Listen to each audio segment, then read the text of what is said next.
Anyway, we had a moment in Iowa over the weekend with Vivek Ramaswamy. We just want to play his answer. He was confronted by an activist, and it went this way with a woman from the LGBTQ community. I don't think that somebody who's religious should be forced to officiate a wedding that they disagree with. I don't think somebody who is a woman who's worked really hard for her achievements should be forced to compete against a biological man in a swim competition.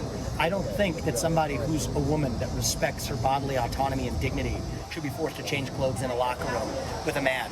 That's not freedom, that's oppression. So just so our viewers know, it went on for a while before and after that. And I gotta watch the whole thing. Do we have the whole thing? Wow, he really fucking destroyed, dude. These guys are just as desperate as the 2016 era content to return as like quartering is, okay? They're so desperate, they might as well be doing Brie Larson coverage over and over again. Where the fuck is the longer video? I have to see it. I have to see him fucking eviscerate this stupid fucking lib with facts and logic, dude. What were your opinions on the LGBTQ+? Well, I don't think it's one community.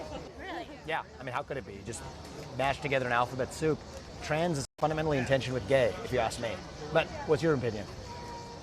Okay, right off the bat, he's like, trans people are different. He's doing the LGB rhetoric. Not exactly a good rhetorical strategy. Unless you're in the UK. Yeah, actually, it's totally fine if you're gay, but not transgender. That is a bridge too far. Like, they don't fucking think that way. People either don't give a shit, think it's weird and gross, but still don't give a shit, or they do give a shit in either direction. Giving a shit in one direction where they are like, no, this is important, we need to protect them, but there is no distinction being made in between, like, especially for the large majority of voters, between L and G and B and T. I am personally pansexual, so I was just wondering what your views on same-sex couples were. I don't have a negative view of same-sex couples, but I do have a negative view of a tyranny of the minority. So I think that in the name of Wait, what? Hold up.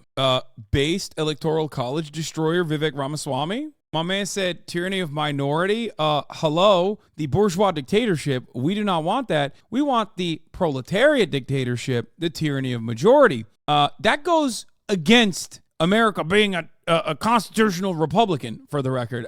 America was built on tyranny of minority. What the fuck are you saying? That's literally the American default. That is especially the Republican Party's default. But of course, if you want to run for politics in America, especially on the Republican ticket, you have to become an evangelical Christian. What better example of Vivek Ramaswamy, a Hindu man who comes from a culture and religion that like literally has trans gods and third gender people, okay, turning around and being like, yeah, trans shit, that ain't work for me, brother, okay? Of protecting against a tyranny of the majority. Just evangelical Protestants, please, I love you so much. One other ironic point here, though, for Vivek is that the very same people that he's trying to appeal to will never see him as a real American, okay? They will never look at Vivek and go, that right there's a real red-blooded patriot. They will always say, oh, he's got a cow god. I don't care what he says. I don't believe it. He's fifth column. He's trying to infiltrate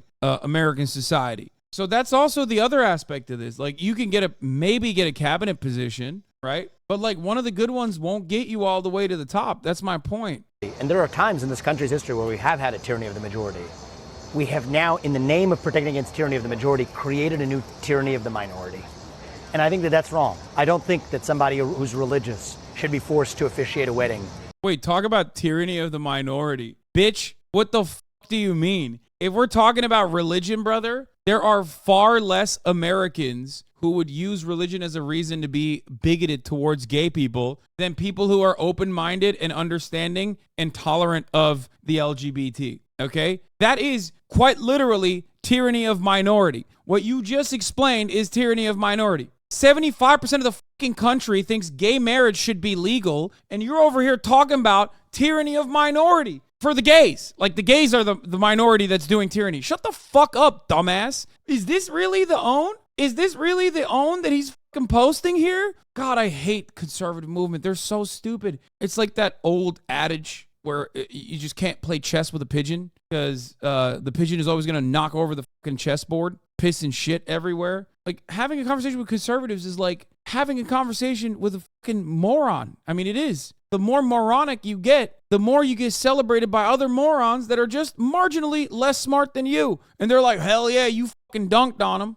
It's so stupid. Again, the most effective counter in here is like tyranny of minority. Talk about tyranny of minority. One, you're a Republican. You think this is a democratic republic. That's the whole point of running with the tyranny of minority, which is the opposite of tyranny of majority, by the way. I'm much in favor of tyranny of majority, which is called democracy, which is precisely the reason why I am in favor of gay rights, because 75% of the country believes in gay rights. 25%, your side doesn't. Why do we have to make it seem like there's any kind of divisiveness here? Didn't we go through this with abortion already? The audacity of a person running on the Republican ticket while claiming that the other side, liberals, progressives, are engaging in the tyranny of minority is so fucking insane when Republicans, regularly faced with the reality of the American Electoral College, will say it's a democratic republic because we don't want the tyranny of majority. We do not want real democracy to happen here. What the fuck is this conversation?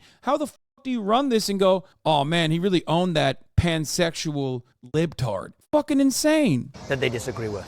I don't think somebody who is a woman who's worked really hard for her achievements should be forced to compete against a biological man in a swim competition. I don't think that somebody who... Bro, you're running for president. You're not running for the president of NCAA. Why is this an issue for you? Like, why are we talking about swim competitions right now? Talk about what I want you to talk about, what I asked you a question on. What is your opinion on gay rights? What is your opinion on the LGBT community as far as like protections for them? Stop fucking moving the needle back to like non-issues, okay? Who's a woman that respects her bodily autonomy and dignity should be forced to change clothes in a locker room with a man. That's not freedom, that's oppression. And so I believe that we live in a country where free adults should be free to dress how they want, behave how they want, and that's fine. But you don't oppress, you don't become oppressive by foisting that on others. And that especially includes kids, because kids aren't the same as adults. And so I think adults are free to make whatever choices they want, but do not foist that ideology onto children before children are in a position as adults to make decisions for themselves.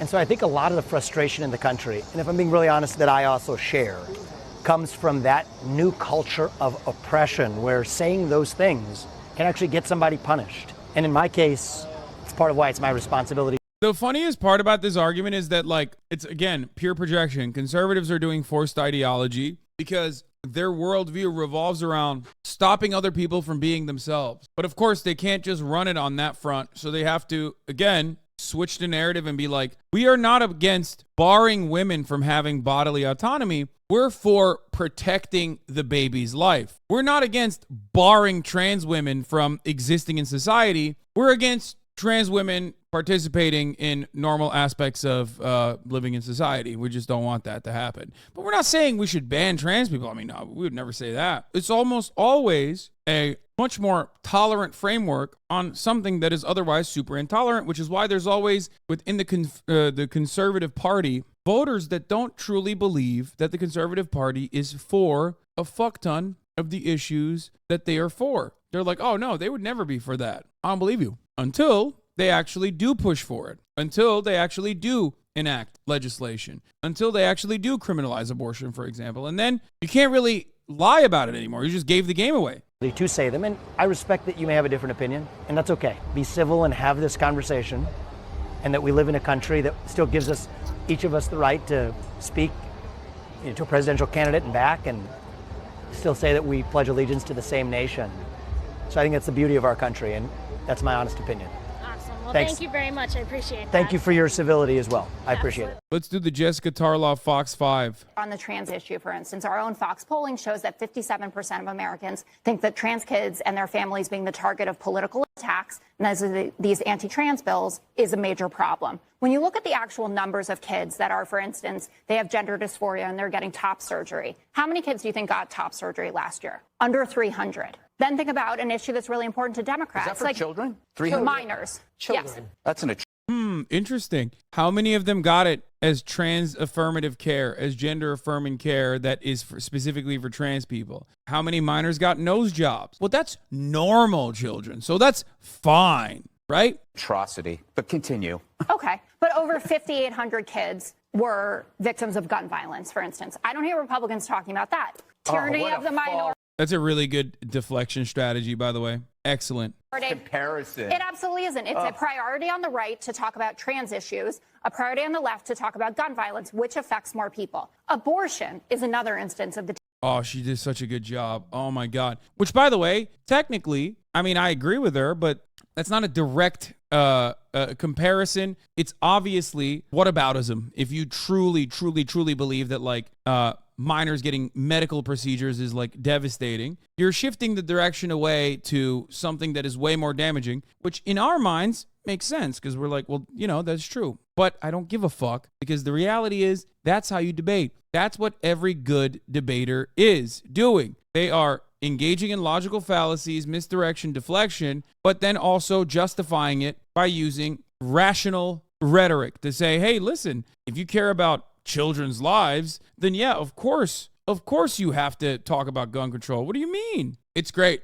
I'm a trans woman and I don't think we should compete in cis women's sports. Okay, then don't. Nobody's asking you, dumbass. Okay, then don't do it. How about you stay out of it then? I actually cringed out when she deflected the gun violence. I feel like the trans stuff that the hosts were bringing up is actually really easy to disprove. No, it doesn't matter. She did a great job rhetorically. It's not about disproving an argument because it's not about the truth, guys. Debates are not about the truth. Debates are about rhetorically overpowering your interlocutors and ritualistically humiliating them so that some of the people in the middle can move to your direction because they're not in it to arrive at like what the truth is, but they're in it to see a winner. They like the blood sport. She did a great job against Buttfeld. Yeah. The tyranny of the minority. I get it. Federalism, you send it back to the states where a group of elected officials have decided, for instance, in like Texas, Louisiana, that women should not be able to get abortions after 6 weeks. We have women that are bleeding out, going to sepsis. In Louisiana, a woman was forced to carry a baby that had no skull. What's this have to do with this topic? What are you talking about? He's so mad because he's getting fucking owned.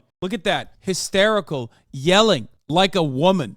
I'm just saying, in the eyes of the Fox News audience, she's doing a great job. She's cool, calm, collected, and is making Buttfelt look like a butt. Emotional, like a women. About this is, he says tyranny of the minority. But that has to do with LGBTQ, not with all of your favorite issues. He's running to be president of the United States of America. Oh, yeah. LGBTQ here. Jessica, you should have fucking popped off on Judge Janine and been like 75% of the American population believes that gay marriage should be protected. 75% of the American population believe just like that women should be able to get an abortion. And yet both of those circumstances, one of which is now completely criminalized by the minority population, the other is up for debate. What are we having? What kind of conversation are we having here? What's going on? That's what you're doing? I asked you specifically about the pronouns. And then I said why he was wrong to act as if the GOP is the party of the majority opinion. They are not. They're taking minority positions and running with them. Pro-life is in a minority position. It is, actually. What are you going to talk about the fact that it's like 48%? Many people. I'm going to talk about the 69% is the highest that it's ever been recorded that now support abortion at least through the first trimester. First trimester? Yeah. Okay. And what's happening then in Ohio and Kansas and Kentucky if it's What's the Democrat stance on abortion? That it's between a woman and her doctor to make those decisions? Yes! That's the perfect answer. I'm not going to fucking shut off access to abortions for a woman who literally needs to get it for a medical necessity in the fucking last trimester just because you thought that like women are getting abortions just for funsies, okay? Fuck you. There's like 1,000 women that get abortions in the third trimester. 92% of it happens in the first trimester. Most of it is as easy as getting a pill from your fucking Planned Parenthood, okay? Unimaginable cruelty. What's the cutoff? Would you call that tyranny of minority as well? I think the logic here, if you're slicing these issues. You're trying to pretend that we want to kill live babies? No, I didn't say that. I didn't say that. I'm just pointing out that this isn't actually the right argument, but go ahead. Oh, okay. We finally got to the right argument? We're getting there. I'd like to get back to the issue. And the issue is She just fucking whipped them. You could tell Jessica Tarlov hit a nerve by how Judge Janine and Gutfeld reacted, especially when she points out how out of step the GOP is on abortion and other issues while simultaneously railing about the tyranny of minority regarding kids. That's a great fucking video. Great video. Let's switch subjects. Let's switch subjects to a subject matter where I'm not coming across like a fucking out of touch psychopath.